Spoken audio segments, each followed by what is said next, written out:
How to think like a modern prince, the art of winning in a competitive world. Part 1. Awakening the Lion and the Fox. Listen closely. There's a game being played all around you. Not checkers, not chess. Some game of power, influence, and survival.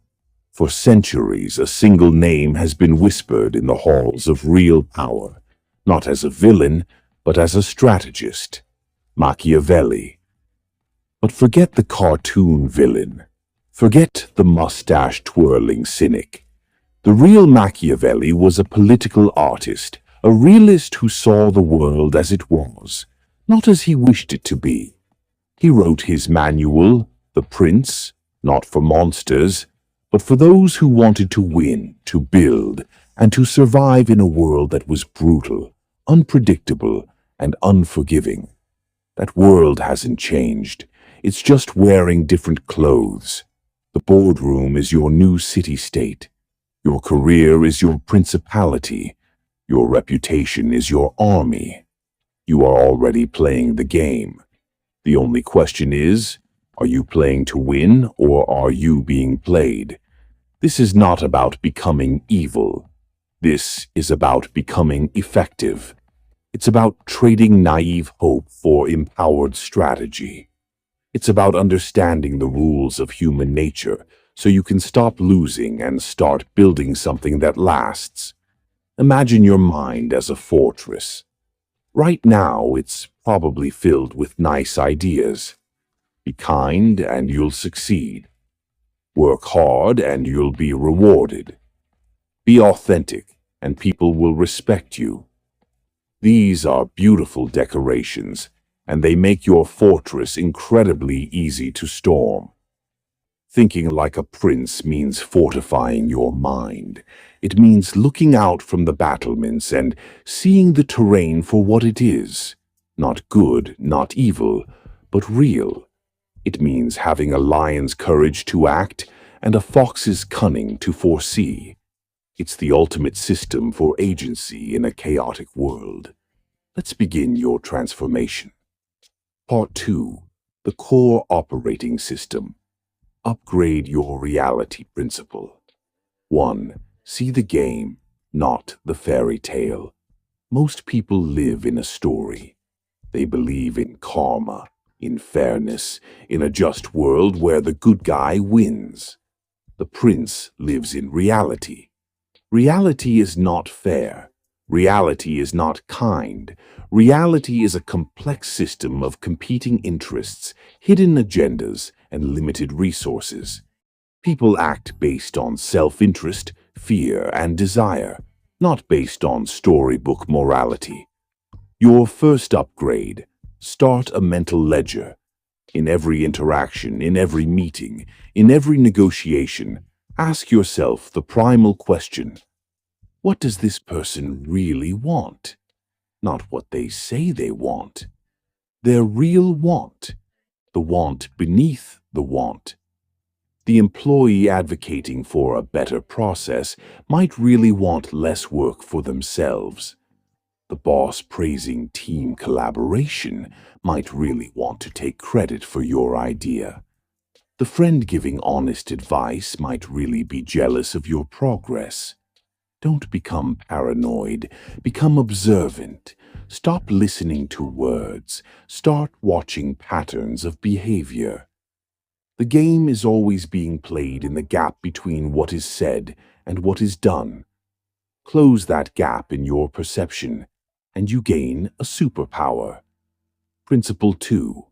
The Iron Law. Appearance. Reality. This is the most misunderstood, most powerful rule. You do not need to be kind, faithful, humane, or generous. You need to appear to be these things, consistently and convincingly. Your image is your most valuable currency. It is the story people tell about you when you're not in the room. You must manufacture your legend. The practice. Craft your 3-word reputation. What 3 words do you want whispered about you? Strategic and reliable. Creative and decisive. Your every public action should deposit coins into this reputation bank. Social media, a stage. Meetings, a stage. Emails, a stage. You are always performing the role of the future leader, the indispensable expert, the trusted ally. But here's the secret room behind the stage. Your private actions are ruthless, unsentimental, and focused only on your objectives. Publicly, you celebrate the team. Privately, you document your individual contributions. Publicly, you express full confidence in a plan. Privately, you have a contingency plan ready to deploy.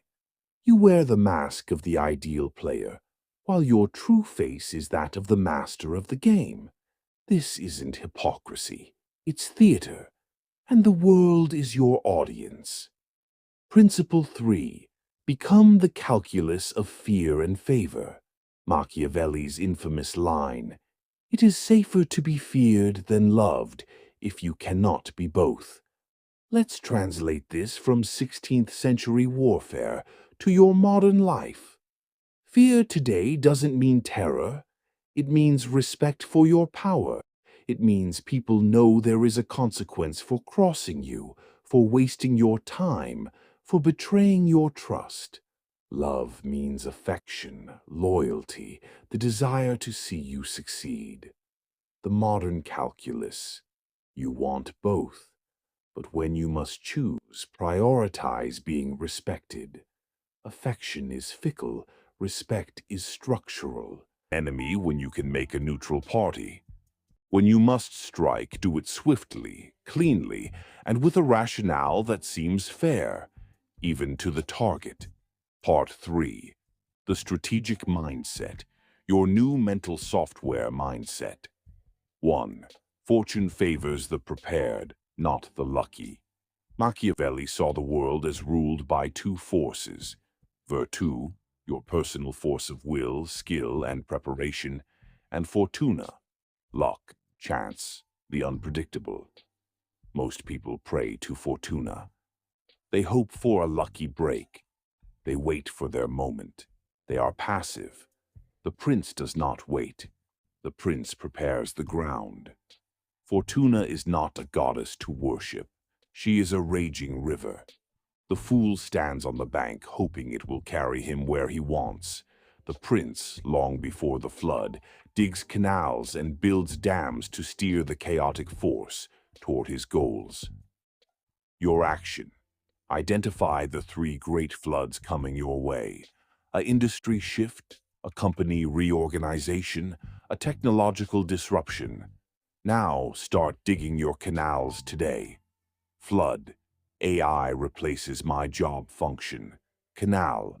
Become the human who masters prompt engineering and AI strategy. Flood. My company is acquired. Canal. Build a reputation and network that makes you obviously valuable to any new owner. Flood. My key ally leaves. Canal. Cultivate two more allies in different departments. Stop hoping. Start engineering. Luck is the moment when preparation meets opportunity. Be so prepared that you create your own luck. Mindset 2. The strategic distance. You cannot play the game if you are emotionally entangled in every piece. Most people are puppets of their passions. They get angry, they get attached, they take things personally. The prince operates with strategic distance. See yourself as the general on the hill, looking down at the battlefield. Your projects, your rivals, your allies, even your own career. They are pieces on the board. Your job is to move them to secure the victory. This doesn't mean becoming a robot. It means compartmentalizing.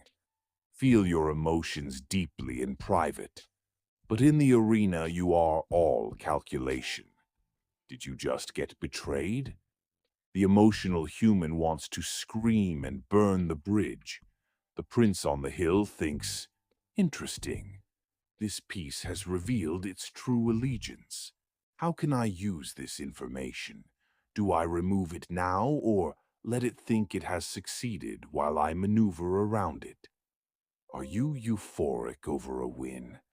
The human wants to celebrate. The prince thinks, this victory has created new enemies who are jealous. It has also made my allies complacent. I must now consolidate my gains and prepare for the counterattack. Practice detachment. At the end of each day, do a battlefield review. Write down the key interactions.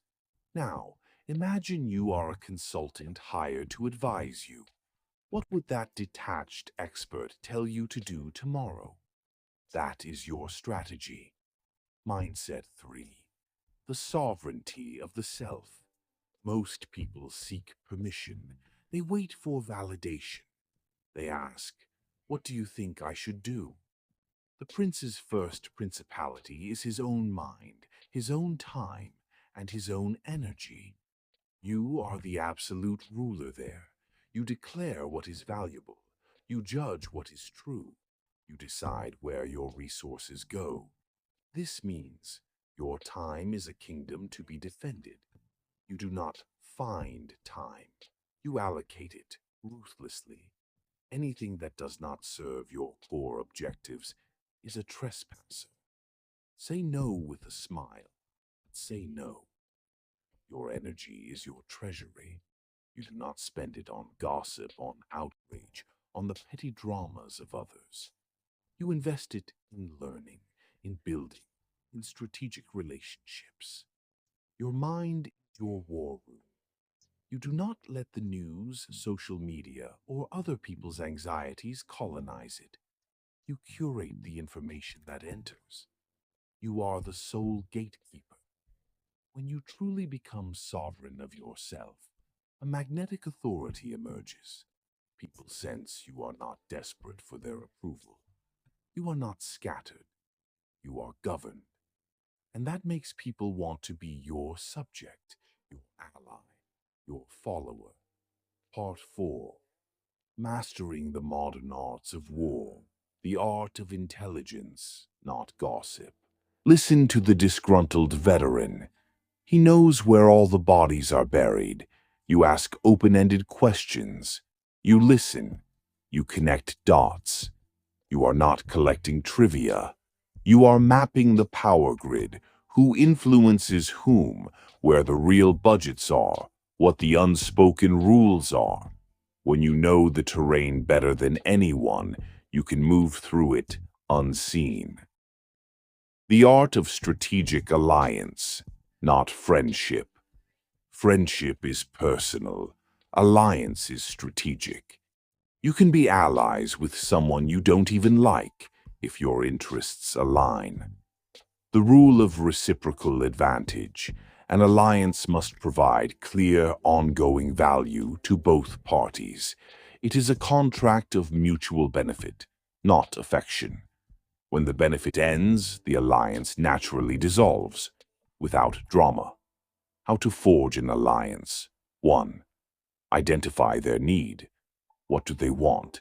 Status, resources, protection, information. 2. Offer a specific value proposition. I can introduce you to X. I can provide analysis on Y. I can support your proposal in the meeting.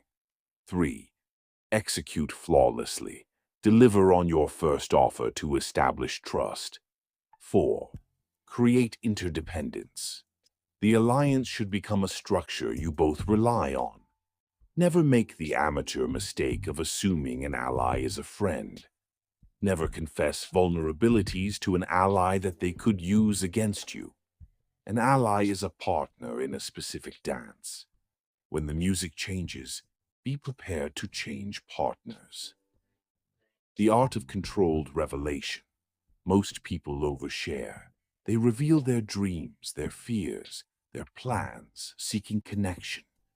This makes them transparent and weak.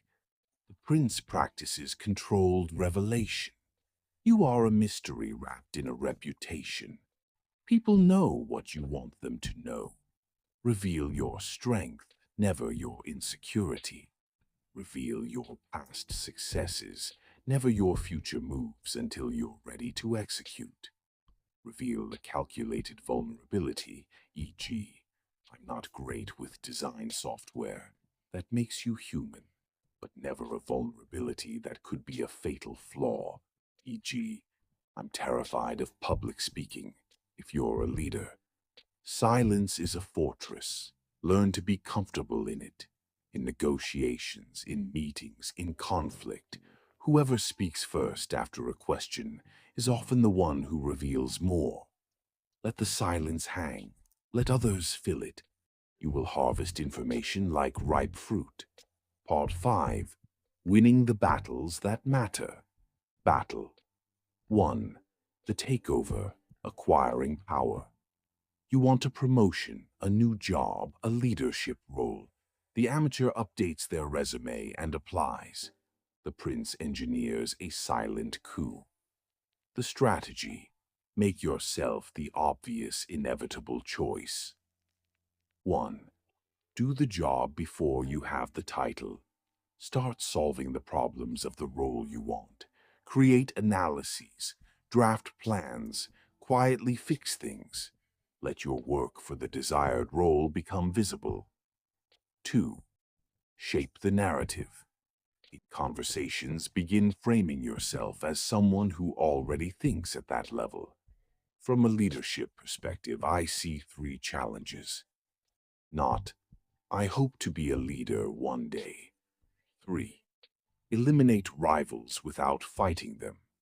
How? By making them your allies in a different project.